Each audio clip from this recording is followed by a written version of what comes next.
पंतप्रधान नरेंद्र मोदी यांनी इंधन बचतीचं केलेलं आवाहन राज्यात चर्चेचा विषय ठरतोय। या आवाहनाला प्रतिसाद देत मुख्यमंत्री देवेंद्र फडणवीस यांनी आज रॉयल बुलेटवरून विधान भवनात प्रवेश करत सर्वांचे लक्ष वेधून घेतले।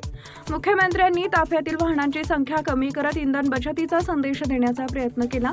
त्यांच्या या कृतीचं विविध स्तरातून स्वागत होत असून यावर आता वकील गुणरत्न सदावर्ते यांनी ही प्रतिक्रिया दिली आहे। गुणरत्न सदावर्ते यांनी मुख्यमंत्री फडणवीस यांच्या निर्णयाचं कौतुक करत नेत्यांनी स्वतः उदाहरण घालून दिल्यास जनतेवर त्याचा सकारात्मक परिणाम होतो असं म्हटलंय।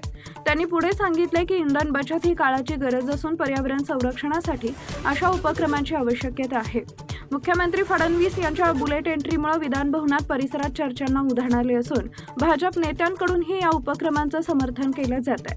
दरम्यान विरोधकांकडून यावर विविध प्रतिक्रिया उमटत असतानाच हा विषय राज्याच्या राजकारणात चर्चेचा केंद्रबिंदू ठरतोय। साहेब असतील किंवा मुख्यमंत्री देवेंद्रजी असतील किंवा म्हणजे भारताचे लाडके पंतप्रधान नरेंद्रभाई मोदी असतील, त्यांनी ज्या प्रकारे दोनच गाड्या दिसल्या, ताफा म्हणजे ह्या सगळ्या गोष्टी विचार करायला लावणाऱ्या आहेत आणि माणसाच्या मनाला भावणाऱ्या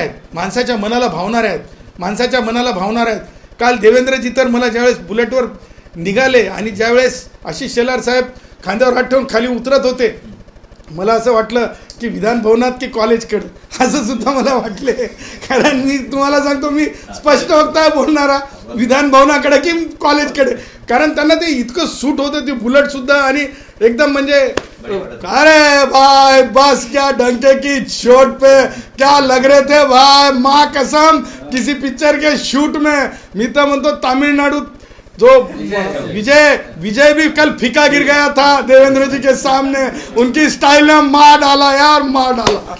ऐका ना साहेब, ज्या पद्धतीने देवेंद्र फडणवीसांनी निर्देश दिले आहेत ते सगळ्या मंत्र्यांचा ताफा कमी करताय आणि तसा निर्णय पण झालाय, पण विरोधी पक्षातील लोक म्हणतात नौटंकी करताय। आणि राष्ट्रवादी काँग्रेसचे ज्येष्ठ नेते सर्व त्यांनी म्हटलंय की मी गेल्या 4 वर्षांपासून माझ्या ताफ्यामध्ये फक्त 4च गाड्या आहेत। बघा, मी तुम्हाला एक सांगतो, न्यूटननी जेव्हा सिद्धांत मांडला होता गुरुत्वाकर्षणाचा, त्यावेळेस सगळेजण न्यूटनला विचारात घेत नव्हते, अरे हे काय म्हणत होते।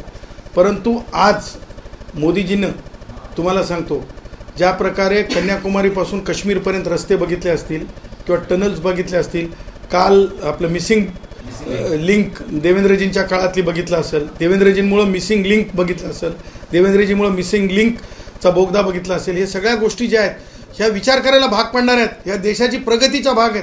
काँग्रेसांच्या काळात बैलगाडीच फक्त चालू शकत होती, गाड्या कुठं, ॲम्ब्युलन्स तर विसरूनच जा। त्यामुळं मला असं म्हणायचं आहे की विरोधक काय म्हणतात हे न्यूटनच्या सिद्धांताला जसं त्यावेळेस लोक नाव ठेवायचे तसा प्रकार आहे।